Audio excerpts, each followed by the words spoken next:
Hey, this is Natalie Callback, and I'm super excited to be here with two special guests today, and that will be Birgit from the Netherlands and my friend Julie Fei-Fan Balzer from the Boston area in the USA. And they both are very special friends to me, super duper artists, mixed media artists, makers, whatever you want to call them or whatever they want to be called. And they are with Creative JumpStart, which is now in its 10th anniversary, for 10 years. This is the 10th time they're participating. They have been supporting me in all those 10 years, and I can't thank those guys enough for their support and their love and being part of this crazy idea that I had 10 years ago. We would talk a little bit about it. But I want to give those two a chance to introduce themselves if you don't know them yet. So, Birgit, since I butchered your name all the time, I let you go first. Okay, well, thank you, Natalie. Let me then pronounce my name right for everybody to hear. So my name is Birgit Koopsen. And I'm from the Netherlands, and I've known Natalie for, we recently discovered, I think we said 16 years, when she was still living in Europe, and we were practically neighbors.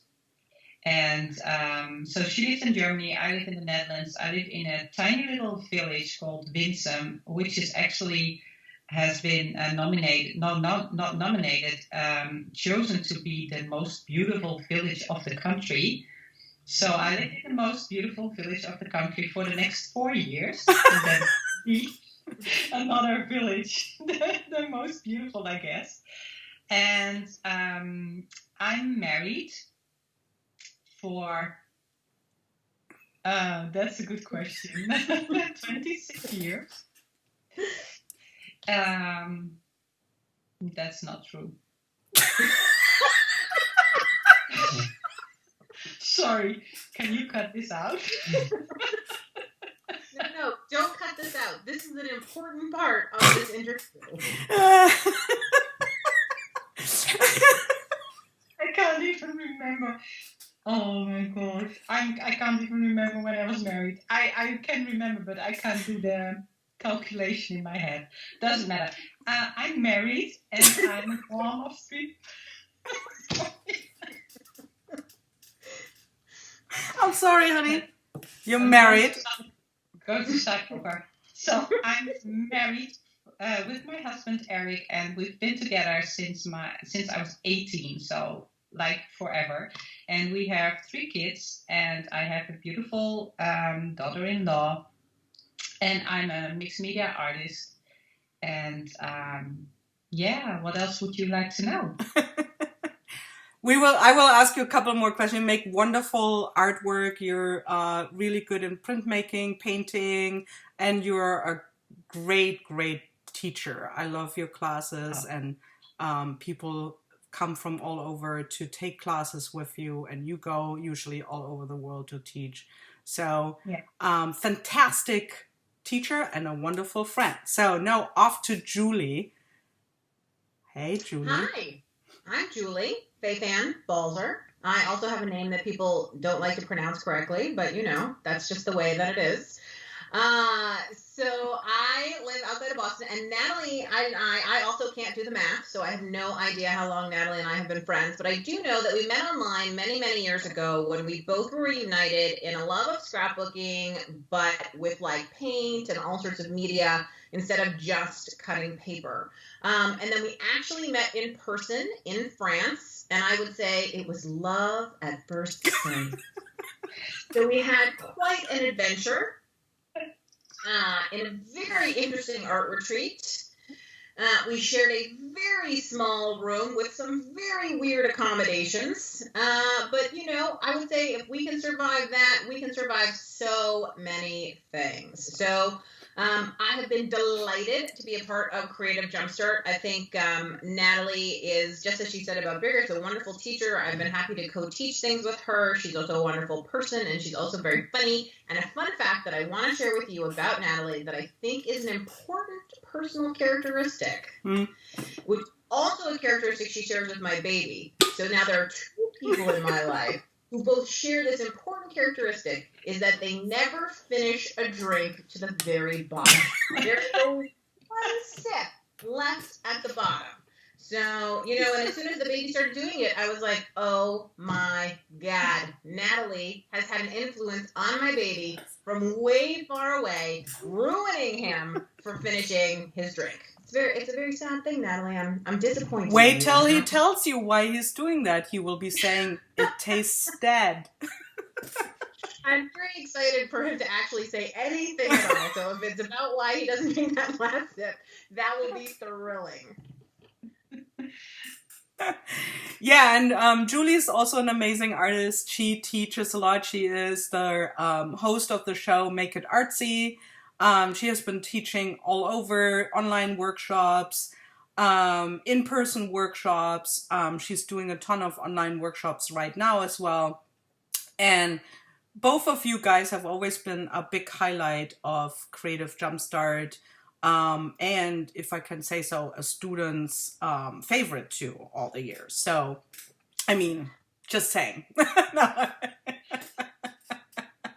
So 10 years ago, when I was thinking about, I woke up and I was thinking about Creative Jumpstart, had this crazy idea because I was always very drawn after the holiday season. And then January, and that's maybe another secret, is one of my least favorite months. It's just is what it is. I think there is something about it that all the hype of the holiday season and wonderful things is kind of like over.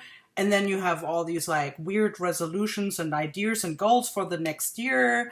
But it's cold and I don't like winter and everything, the days are short, it's dark and everything is just like dragging on. And I thought it would be... I see you nodding, Birgit, but my birthday's in January. So let's just say that January's not the worst month, okay? That's the highlight of the month, as we know. Yeah.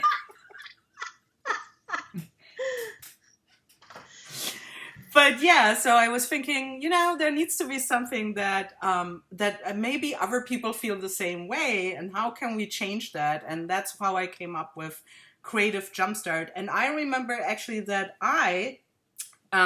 when I had this idea, I went and texted Julie right away or emailed you. I think we might have texted. And I tried to convey what I was thinking, and you were like, I don't know. I don't understand this idea. It sounds weird. But you know what? I'm in. I'm going to help where I can. And I think finally, no, she knows. But you have been true to your word. You supported me ever since. And then I also contacted Birgit and I asked, hey, do you want a part of this? And Birgit was like, sure, why not? So... I'm glad that I did it because I always, I'm always excited. I love the community. I love connecting with the teachers, getting to know other teachers as well.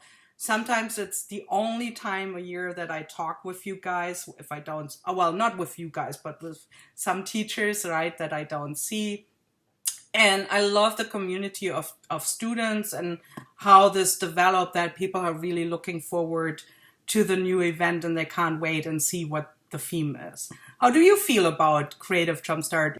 No, I really like Creative Jumpstart. I like the whole concept and I like the short videos. I like that because you're doing it for so many years already, that so many people are actually looking forward to it and like signing up every year again because they know what they can expect. They know that it will be good. They know that it will gets better every year. Basically, I really feel like it's getting better over the years, and yeah, I mean we have a wonderful host. You are a wonderful host, and you have everything so well organized. You are. You are so organized. Everything is so organized, and yeah, I just love it. I love being part of it. It's a no-brainer. If I get your email with the invitation, I don't read the email. I just say yes. I'm there. Easy as that. Yeah. I would say for me, I think, Creative Jumpstart, there are a couple things that I really like about it. A, as a teacher, and B, as a student. Like, one thing I think is that the short videos are really important. I've been a part of some big group classes where there's a requirement that you make your video like at least half an hour and that it can be up to 2 hours long. And I'm sorry, like, kill me now. For my personal style of learning, I could never sit through that. And I have found myself in those situations almost having to basically like not fast forward through stuff that I would normally fast forward through, not like, cut to the chase, talk for no reason at all, just to sort of fluff it out. I think that there are few things in life that need 2 hours of explaining, unless you're talking about a more complex class, which honestly should be broken down into smaller pieces. So I think, for me, Creative Jumpstart has always been a taster class. I get to get a quick technique and a taste of what a teacher's teaching style is like. So that's really nice because, you know what I mean, in like 5 to 7 minutes, you can actually get an amazing amount of information. I mean, if you think about, like, Birgit, you post great tutorials all the time on Instagram, and those are under 1 minute. If you think about, if you can communicate that in under a minute, what can you do with 7 minutes? That's actually an enormous amount of time. So I like that. And then I also do like, sometimes I run into teachers who I'm like, oh, wow, I'm willing to pony up the money to take their bigger classes because I really like what I see, and sometimes you're like, that wasn't what I expected. I'll just keep my mouth shut and move on to the next video. But I think like that's the thing, which is it's never that anything's not the good quality or not anything like that, but it's like that may not be my taste. That may not be my way of thinking. I think a huge part of learning is finding a teacher who teaches the way that you think. It's not that they have to create the same work that you want to create, but it's that their process of getting there, right, makes sense to you naturally. You don't have to sort of hurt yourself to do all sorts of weird gymnastics in order to get there. And I think that you can tell pretty quickly whether someone's teaching style is like, I get that, or whether someone's teaching style is like, what? And that's, again, not a good or a bad, but it is a stylistic issue. So for me, it's a smorgasbord buffet of, delicious, arting samples to taste with no calories. And what I really like about this is that because everybody's working with the same theme, that you can pick little bits from every teacher and combine them to your own taste and your own style. So you get all these, maybe everybody's using the same product, but everybody's using it in a different way, and you can pick the things that you like because you get so many short videos where you can just pick your, like you say, a smorgasbord. You can bring them all together, and you do not have like only a couple of teachers with a whole big class with all the little parts. That's what I really like. I mean, I also love to eat tapas. Right. That's kind of the same thing, right? Yeah. You have a lot of different things that you can pick from. I think the thing that's why I love it too, is because when I think up a theme, and I usually, when I send it out to you guys, I don't explain too much of what I had. Like, of course I have a bigger thought process in mind, how that relates to me or why I picked it. But when I send it out to you, I send it out with a couple of sentences. And then I let you do whatever you want to do, right? So there's no, which sometimes people find a little bit like hard. They're like, you don't want to give us more guidelines? And I'm like, no, like what does that jumpstart in you when I give you the theme, right? And what I love is then when I get the videos, it's so exciting to just see how differently all of you have, interpreted the theme, or how you approach it, or what it makes you think of. And for me this year, storytelling, for 2021, we chose storyteller because I feel like for me it's an important thing, especially in our world right now where we are so divided in so many levels. And I've been thinking a lot about the connective tissue that we have as human beings. And for me, I think it's storytelling. It's stories. The stories connect us with each other.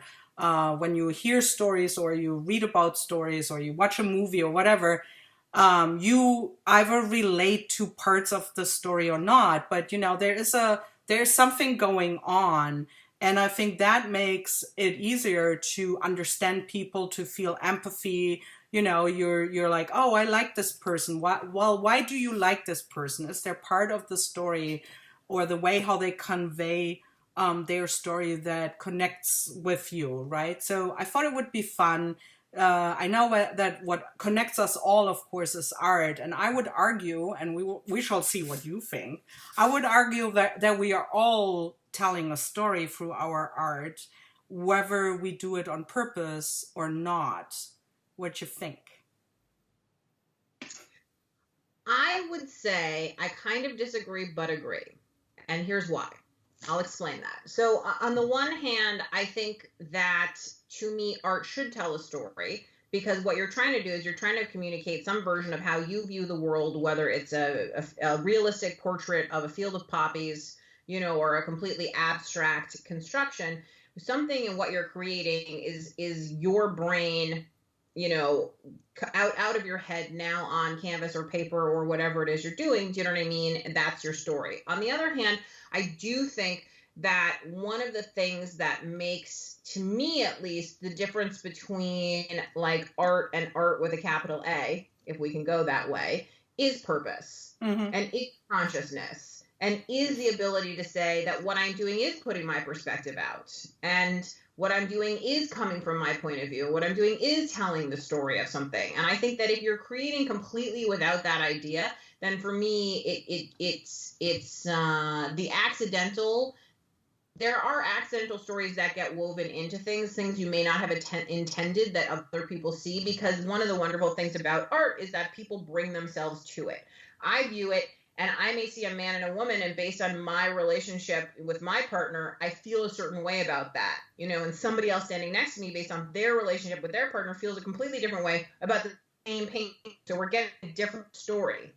And neither of those stories may be what the original painter intended. But I would find it very odd if the painter was like, oh, I just painted a man and woman who are standing there, instead of saying, oh, this is a man and a woman who I know, and I'm just, they were standing in a certain way, and I wanted to sort of capture the look between them because I thought it was interesting. Like, even that to me is a story. I just think, so that's why I agree with you and disagree with you at the same time. Very well explained. That's it. I don't have to add anything to that, I think. Well, I mean, with putting a story out there, it can be just like your personal, you make choices, right?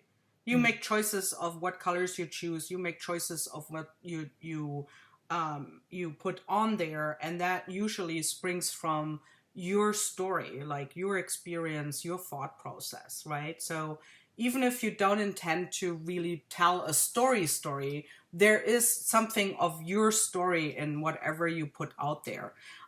Which also, there's a great saying, because I had this discussion with a couple of friends too, artist friends, and it was about if art is political. And, there's a great saying all art is political. Even if you choose to make art that has no statement and it's just beautiful, like an armchair that hugs you, that's a statement. That's a political statement. You chose not to make a statement, obviously. So I mean, it's an interesting and fascinating, topic. It doesn't mean like it's bad or, however you tell the story or whatever you intend with it. I mean, intention is always like, also like, as Julie said, the viewer might not actually get the same thing. And maybe that's also not your intention as an artist, right? Like, you might not even want the viewer to really like get it. You want, some. May I tell you a story? Yeah. Since we're speaking of. Yes. Okay, so back college, I dyed part of my hair blue, right? Not a big step. A lot of people go through that phase, right? People reacted to me so differently when I had blue hair, and it wasn't even like my whole head was blue, just I had like a couple streaks of blue, than when I didn't. And I remember having a long conversation with my mother where I was like, I don't get it. Like, I'm the same person I was yesterday, and yet people treat me so differently. And, you know, in the ensuing conversation, I mean, what it essentially boils down to, and I can certainly see with hindsight now, is whether you want to or not, the way you dress yourself, the way you present yourself tells a story, right? People make up a story about you based on what they see, and it may be an incorrect story and it may be an improper story, but they are making up a story about you. And so there's a wonderful African author whose name I'm desperately trying to pull out of my brain, and apparently I cannot, but I'm going to tell you, I heard her on a podcast talking about the idea of story and the reason she became a writer. And one of the things that she said is she is from Nigeria and she came to college in America. And one of the things that happened is these girls in the dorm room that she was in, her roommates, you know, they had a little kitchen and they were like, this is a stove. This is where we cook food. And she suddenly was like, oh my God, what do they think Africa is? And she was like, do they think we are sitting around campfires? And she realized they had a story in their minds about Africans. And people kept saying to her constantly, you speak such good English. And she was like, English is the language that is spoken in Nigeria, right? And so, again, people had a story about who she must be. And so one of the reasons she was interested in becoming a writer was to tell sort of different versions of stories and different sides of stories. And so I think that story is one of those things that we as humans make up stories about people all the time. In fact, like most prejudice and bias and stuff is based on a story that we have made up about whatever is happening in front of us, right? So we can't help but communicate stories. We can't help but share stories. And I agree with you completely that I think being conscious at the very least that what you do communicates something to other people is a really important, you know, part of it. And that once you realize that, then you have the ability to harness the power of it. So to me, yes, all art has some kind of story, but being a storyteller is being a person who's harnessing that and actually able to use it. Does that make sense? Yep. Yeah. Birgit? She's like, sorry. I think that's true, but and then it depends on why are you making art and for who? I mean, I basically, even though I am a teacher and I'm posting on Instagram and everywhere, I do it just for me because I love doing it and I don't care what somebody else thinks of it, and I'm not trying to tell a story with it. I'm just making something that I like. And what Julie said, it makes sense. People will see a story in there. They will think that I made it for a reason, or to tell something, or to give my opinion about something or anything. But most of the time it's not. Most of the time I just sit down and create something because I like to create and make something that I like. And there's not like a story in my mind that I'm creating this because, and that's what I want to show the world. I don't make it to show the world. You know what I mean? So, and of course there are a lot of artists that do have this vision of showing their story to the world. And even though maybe people will not see the actual story in it, it was their intention to say something with what they make. And most of the time, I don't intend to say something to people with what I make. So it depends on what your starting point is, I suppose.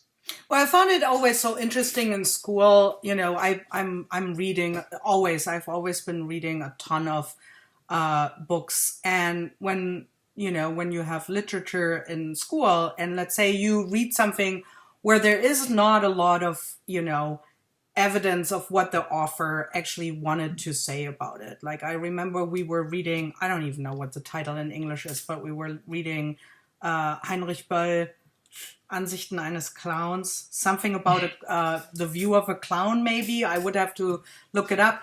and you're there to interpret the book, right? Like, what is the intention of the author? And what I always hated was when you are like writing something and you're arguing where you find that to be true or not, what you're thinking about that, and then the author didn't say anything about it, and the teacher goes, well, this is totally wrong, like your idea of it is not right. Like sometimes you had a teacher like that, right? And you're like, well, how do you know, right? Yeah. And I remember one time when we did the Heinrich Böll book, he actually said about this, I just had fun writing this character. I just had fun, like, and I was like, well, yeah, but that doesn't make you. That's exactly what I say. Maybe sometimes the person just had fun by developing a character, and that doesn't make the story that I see there, or what that tells me, or what I feel in that moment when I read it, wrong, right? Because I bring my own story to whatever's out there. So this is the Clement Greenberg problem. Mm-hmm. So, Clement Greenberg was a very, very famous art critic, and I took an art history class, and I remember getting into a huge argument with the teacher because I interpreted the art one way, and I was told that I was wrong because Clement Greenberg says yada, yada, yada. And my feeling was that art is meant to be interpreted by the viewer and can be interpreted in multiple ways, right? But that's wrong, FYI. Because apparently if Clement Greenberg didn't say it, blah, blah, blah. I mean, I think that goes back to a lot of things, like, are you supposed to pay attention to the artist's intent, or are you supposed to pay attention to where you are right now?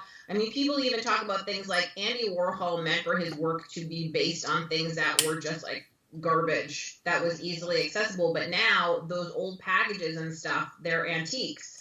And so they have a sort of preciousness about them now that they didn't used to, Like if you went in and saw a bunch of, whatever black garbage bags that were used to piled up, it's a lot different than some weird esoteric old, tin can that you don't see anymore. And so there is this kind of endless evolution, I think, of how we see art based on where we are in time, where we personally are. I mean, I still remember, Natalie, when you and I were in Germany and we went to see the parts of the Berlin Wall, and there was some of the art that you explained to me literally because I did not have the cultural context for it to understand that a banana had a serious symbolic, meaning. I looked at it and I was like, it's a banana.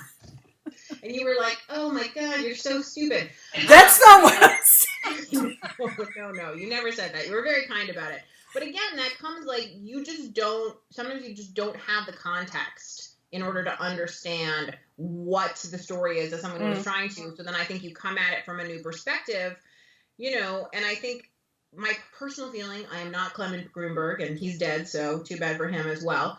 But, I think, like, I believe that art is meant to be interpreted. It's kind of like writing a book, right? I mean, how many people watch the movie of a book and say, that's not what that character looks like? Yeah. Because you've read it, you consumed it, you've imagined it, and it's the same thing, right? We all bring ourselves into whatever we consume. I want to say something to that. It's actually interesting because you reminded me of something. We had the same conversation about art when you and I went to MoMA many, many, many years ago. We went so many times, all three of us actually together. And there was work by Lawrence, which you explained to me. You were asking me, what do you see when you see those characters or the subjects? What he's painting. What does that tell you? And I didn't know anything about the Great Migration, which is like when between 1915 and 1917 there was a big migration in America where black African Americans would go from the South because of the horrible Jim Crow laws to the North, and for better living conditions.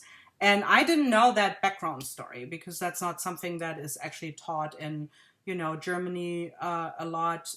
So when I was looking at those. Frankly, fought a lot in America. Exactly. Yeah, well, this is what I'm figuring out now too. Exactly. Yeah. But it was interesting because when I was looking at the paintings, was the same for me as for you with the banana on the Berlin Wall, right? I just saw what he painted, but it didn't. It was a different story. Like I had to make up a story, and I have been just recently reading a book about the Great Migration and have been thinking about this incident where we both were in the museum and pulled up the work again because I was like, now that I know more about the history of the Great Migration, I look at this artwork in a different way, right? Did you ever had this kind of feeling where you were looking at some artwork, Birgit, in a different, because you traveled like so much too, and you were in so many different museums where you felt like you might not get this because it's a cultural difference or something that you just don't know about the history of the country or the person who made it? Yeah, of course that happens because there are a lot of artists in musea that you have never heard of and you have no idea what their background is and why they created what they created, right? So I usually, when I go to a museum, I first look at the artwork for a while and then I read the sign that is next to it. And then sometimes you actually get surprised by what the meaning of the artwork is or why it was created or who the person actually was that created it. And then when you look at it again, you can look at it very differently. It can also give you a very different feeling. I mean, sometimes you look at something and you feel like it's a happy painting, maybe because there were like happy colors, bright colors. And then when you read the sign, it might actually be painted by a very sad person or because of a very sad incident or something like that. And then when you look at it again, you get a very different feeling by how you look at it and what you see then. You see something different. So, yeah, that happens. Are you like me? I'm sometimes lost with contemporary art where there is no explanation whatsoever. And I have a hard time relate to any of that and actually coming up with something. And then if there is no signage or explanation, I have to say I feel kind of lost. Do you have that feeling? No. When that happens, then I'm usually like, well, I either like it or I don't, and I make up my own story. And if there's no story in it, then I probably don't like it, and I just move on to the next one. I don't stay there and look at it for hours because I need to find the meaning of artwork or anything. That's not something that I do. If I don't like it, I just move on. If I don't get it, I also move on.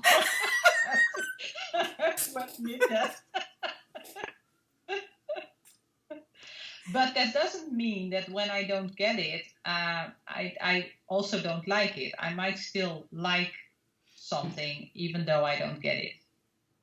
You know what I mean? I think it's such an interesting idea of like getting it, because I think that if you say you don't get something, and I say this all the time, get it, I don't get it.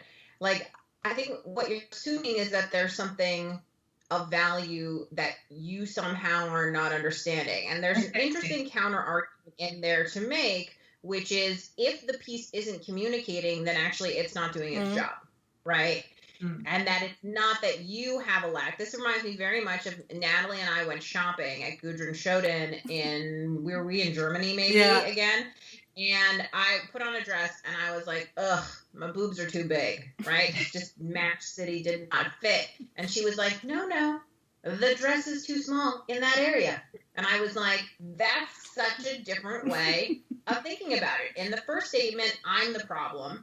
And in the second statement, the dress is the problem. And so I think the same thing is true. There's a lot of contemporary art that I don't get. But, frankly, there's a lot of contemporary art that I think is crappy shit that does not communicate effectively. I feel like even if you're trying to tell a story, if I have to read your 20-page thesis to understand what it is you're trying to communicate, then it's not effective as a piece of art. To me, art is the magical combination of a visual burst that is arresting, that grabs you. It's a moment when you look at something, and when you look deeper, there is more content there. That's for me. It's personal, but that's what I like in art. And so I think it's the same as like anything else. I have a lot of the emperor has no clothes moments with some contemporary art. It's a bit problematic for me. But I would also say that I think it's that if you like something, you know what I mean, then you probably do get it. You probably do get it. Yeah, maybe. You know? Yeah. Because what you're getting is a feeling, an emotion, something that's touching you in some way, you know? True. I think that's why I agree totally. And I think that sometimes white people feel that art can be so.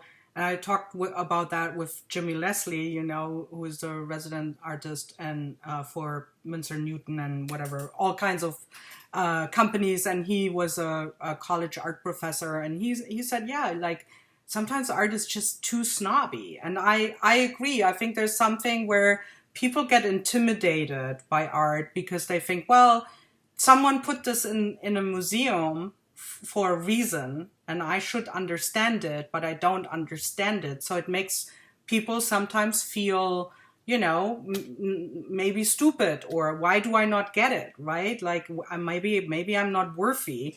And yeah, I think that's a problem sometimes. And of course, sometimes you understand it if you, especially with modern art, if you read a little bit more about the time, or you learn a little bit. I remember as a teenager, I didn't get, like, I was like, oh, old masters, like, right? I could understand, I could make up stories there. There's a person in the picture, and you know, shadow and light, get all the Dutch masters in school, right? And my parents would take me to these, like, my stepfather and my mother would schlep me to those, like, you know, modern art museums. And they also had like a little bit of a nick for, you know, mid-century furniture. Haha, Natalie has that right now too, right? And I was like, I don't get it. I just don't get it.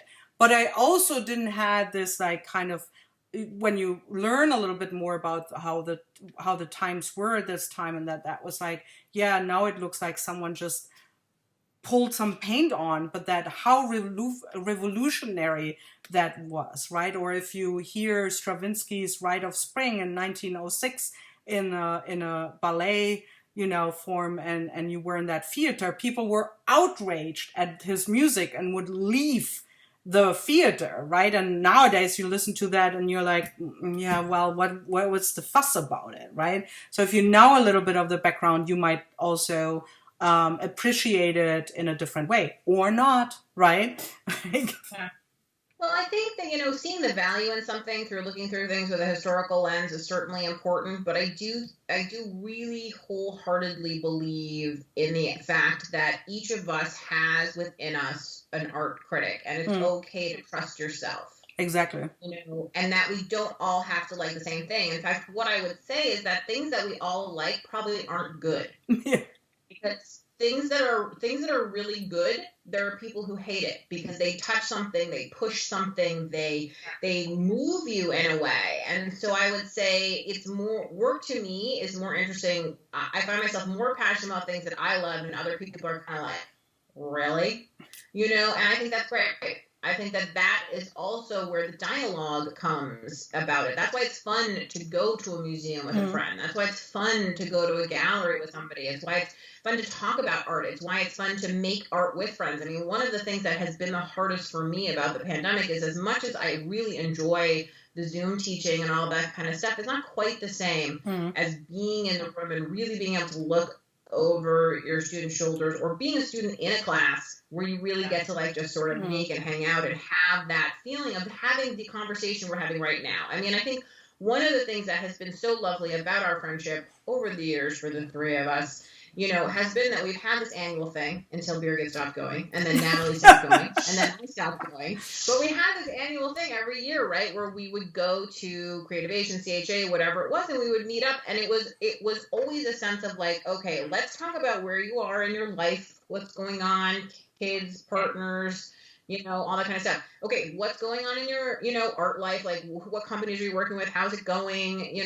And then also just sort of some bigger picture conversations about what do you believe about art? How do you feel, about these things? What are the things that are interesting and exciting? And I think it has always been the intellect of the two of you and many of our other mutual friends that has been so precious and exciting and interesting, because to me, there's something about when you combine, sort of like all that sort of intuitive, flowy painting that people do, where I'm just feeling my way through it. Like, I'm very glad that you do that. That hippy dippy crap doesn't work for me, and I can't do that, because what I know is my brain is in there and I'm never going to 100% kick it out. So I love the conversations that we have where we really talk about ideas, because the thing again, and this comes back to being a storyteller, and this comes back to bringing yourself into your art, because we can have a conversation about something completely stupid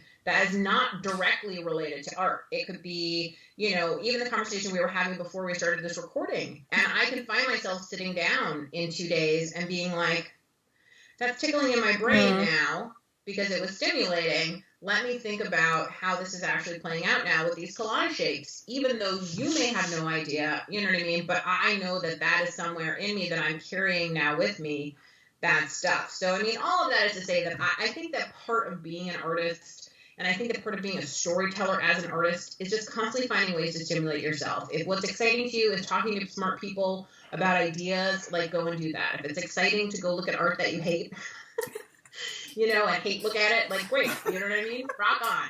But it's like, I think that is another pandemic difficult thing, right? Is that where is the stimulation coming from? I'm looking, are the new impulses coming from, kind of stuff. So that's just some stuff that's rattling in my brain, you guys. I agree with this, and I have told that before, is that I'm actually really happy that a friend of mine who is a writer and actor has, for 22 weeks now, we do a weekly COVID roundtable, it's called, but it's writers, actors, screenplay writers. And at first I was like, I'm the only visual artist in here. What's going on? And it has influenced me in so many ways. I can't even tell you like how much it's just like, I'm looking forward to our Tuesday 1 hour thing. And I would even say that storytelling came from that group, because they're all, as writers and playwrights, and they would perform or read things too, once in a while. And we would do collaborative things where someone was like, I like your artwork, can I write a story for that? And then someone would have read it and was a monologue, and we would all be together and invite friends. So it has been really, really stimulating. And I agree that I'm looking forward to it so much, because I'm craving these things that the impulses and the ideas that you usually get when you're just like, you can go out, you meet your friends, you go to a museum, etc. It's all like compact now in your own 4 walls. I don't even know if you say that in English, but I think you get the picture. Have you been going out to museums again, Birgit, since things opened up a little bit more in the Netherlands? No, we've not been really going to inside things. And it's also very limited. You have to register before you can go and stuff like that. But now as long as the weather is nice, we try to only do outside stuff. So no, not really. You need a sculpture park. Yeah, something like that. Right? That would be a good idea, actually. Yeah. I was thinking about we should go to Storm King. There's this nice sculpture park in upstate New York, and is it already upstate? Doesn't matter. It's north of New York City. It is. Right.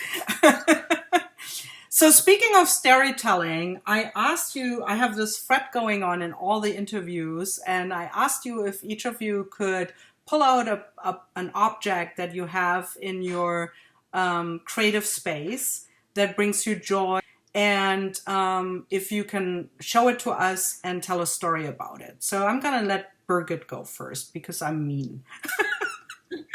What does that mean? Well, I actually, and I didn't make it up for this interview. This is real, just so you know. This is something that you will recognize, Natalie, because I got it from you. And this is, and you can see there are black and white pens in there, and I use them on almost everything I do. So this is actually always on my table, and this is says New Jersey. Very sad that New Jersey brings you joy, by the way. Go away. Object, right? So on the other side is New York, so that must bring you joy, Julie. But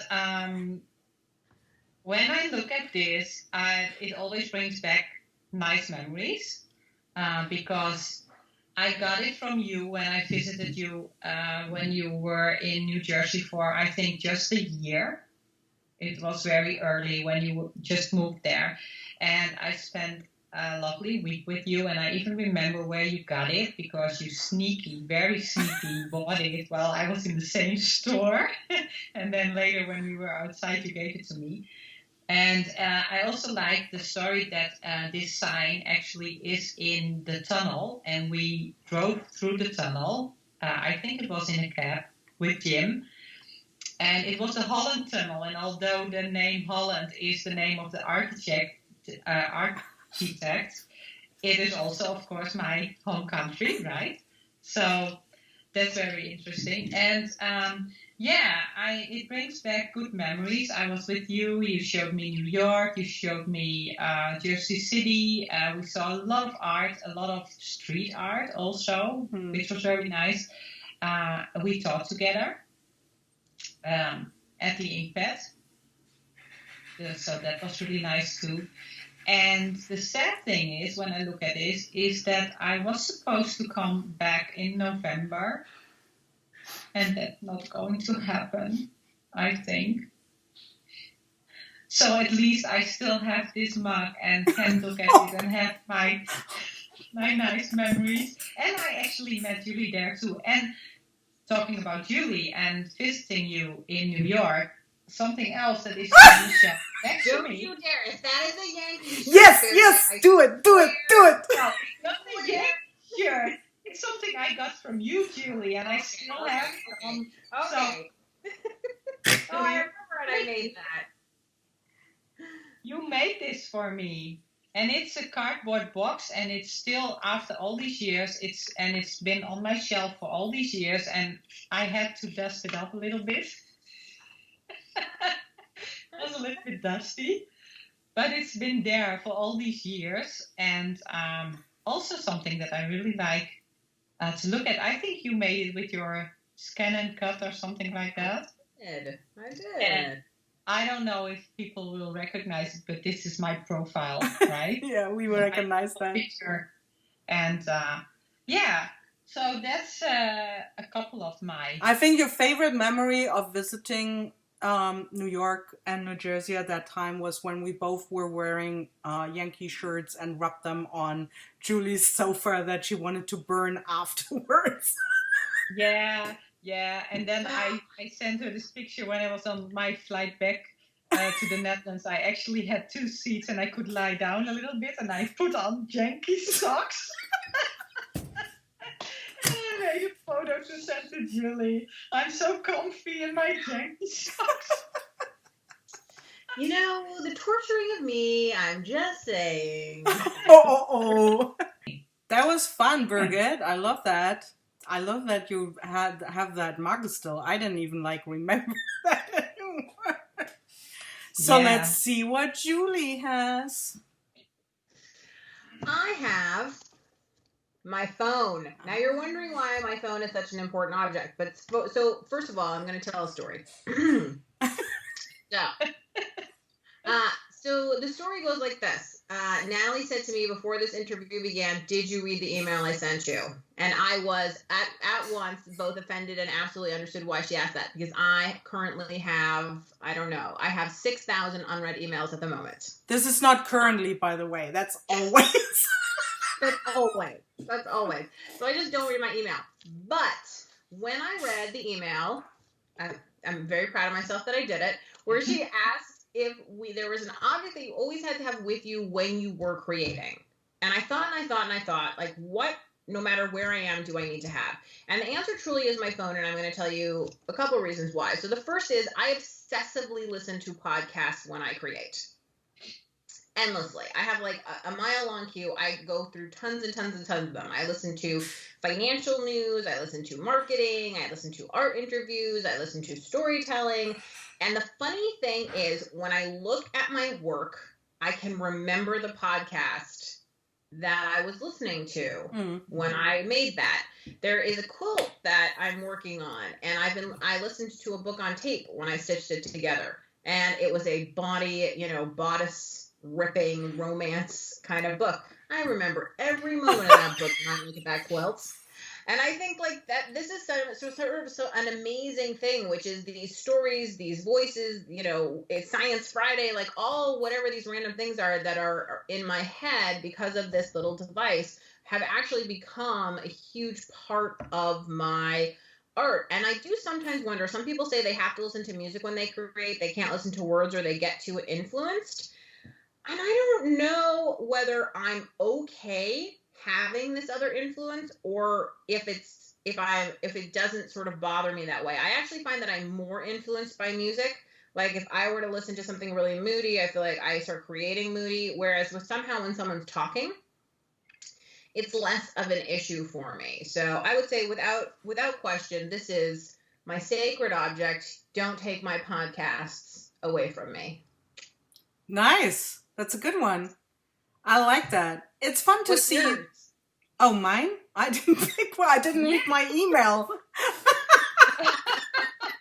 She didn't read. It's super fun to see the different things, but also hearing, like this makes me all warm and fuzzy to see and hear about your nice things. So, last question for you guys. Before I've taken a lot of your time, and it's because I can't let you go. I want to have you around me in person, actually. Guys, where can people find you? Julie, when someone wants to find you online, where can they find you? So my blog is balzerdesigns.typepad.com. My online classroom is at balzerdesigns.com. And I'm basically Balzer Designs everywhere on Instagram, etc., everything else. And so I'm easily findable. There are very few Fei-Fan Balzers out in the world. That's true. Thank you. Birgit? Yeah, there are also very few Koopsens, so that's not so difficult either. Most of it you will find on Instagram, and it's Birgit Koopsen. Very easy. Same for Facebook. I don't have a blog. I do have a couple of videos on YouTube, but that's not really huge. So Instagram mostly. Yeah, cool. Check those two out if you haven't yet. I'm going to put the links, of course, underneath the video when I post it. And also at the end of the video, you will see a picture of them both and their URLs or their Instagram accounts. And so I cannot wait to see your videos, and I know they will be fun. Sign up for Creative JumpStart, right? I was going to say, it's going to be a surprise for all of us what they are. I know, the suspense. Absolutely. I'm looking forward to see my video too. Yeah, I know. So sign up for Creative JumpStart. I promise you by the time that you see this video, they actually turned in their video already, because I will make them read their emails. Thank you too for being such amazing supporting friends, for for being here for me, for supporting Creative JumpStart, and for always being part of it. You mean a lot to me. I love you a lot, and I miss you guys, and I can't wait to see you in person. Same here.